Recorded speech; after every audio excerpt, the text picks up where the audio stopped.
Bonjour, dans cette petite capsule vidéo, je vais vous montrer comment utiliser le générateur commentaires individualisé.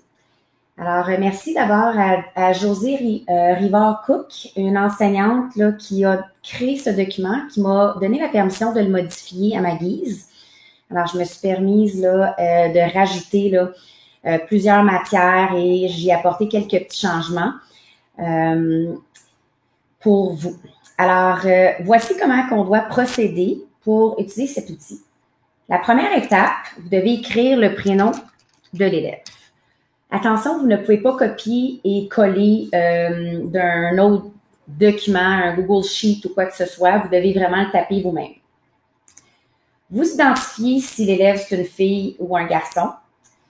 Et là, vous voyez, ça va bloquer automatiquement le masculin. Puis là, ça va vraiment donner les pronoms là, féminins.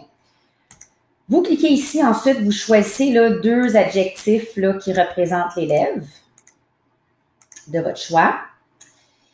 L'élève, est-ce que l'élève a un PEI? Si oui, vous venez cliquer la bonne phrase. Et ensuite, vous venez choisir là, deux commentaires, deux forces des HH. Attention, vous ne pouvez pas cliquer ici sur le mot utilisation du français, fiabilité. Vous devez vraiment choisir là, des commentaires qui se trouvent là, en dessous de chaque là, habileté et habitude de travail. Alors, vous cliquez sur les deux forces de votre choix pour l'élève. Là, je vais cliquer sur n'importe quoi pour le moment. Et ensuite, vous venez donner là, une prochaine étape à l'élève. Et là, vous pouvez voir ici qu'un commentaire automatiquement qui vient de se créer. Vous venez cliquer dessus la case, copier, et là ensuite, vous allez dans Aspen et vous collez le commentaire HH pour l'élève et vous répétez la même étape pour un autre élève. Là ensuite, je vais venir donner un commentaire de mathématiques à l'élève. Donc, je clique sur Maths et là, vous voyez son prénom. Vous effacez rien, le prénom va apparaître. Là, ce que je vous invite à faire, c'est d'imprimer là, les feuilles de commentaires parce que là, vous pouvez voir, j'ai beaucoup de commentaires.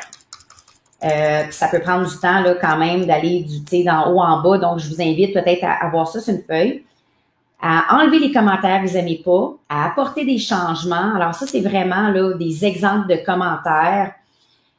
Donc, c'est à vous vraiment de changer ces commentaires-là selon vos préférences.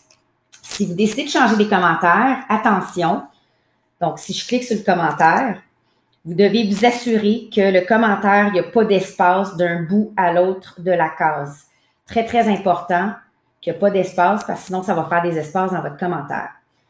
Alors, la seule chose qui vous reste à faire ici maintenant, c'est de choisir, dans le fond, le numéro du commentaire que vous voulez donner. Alors, moi, je vais donner la force 15, la force 26, puis, je ne sais pas, moi, la prochaine étape, le commentaire 1. Bien, vous voyez qu'automatiquement, il y a un commentaire qui est généré en fonction des forces puis de la prochaine étape que j'ai choisie pour l'élève. Encore une fois, on fait copier, coller dans Aspen. Alors, vous voyez comment que ça va faire de beaux commentaires individualisés pour tous les élèves. Je vous invite à adapter le document. Faites attention toutefois à ne pas modifier le codage. Très, très important là, de ne pas modifier certaines cases hein, quand ça dit de ne pas le modifier parce que sinon, ça ne fonctionnera plus. Alors voilà, si jamais vous essayez cet outil puis que vous décidez de l'améliorer, d'ajouter des commentaires, bien, je vous invite à m'envoyer une copie. Merci beaucoup. Je vous souhaite une belle rédaction de bulletin et bonne journée pédagogique.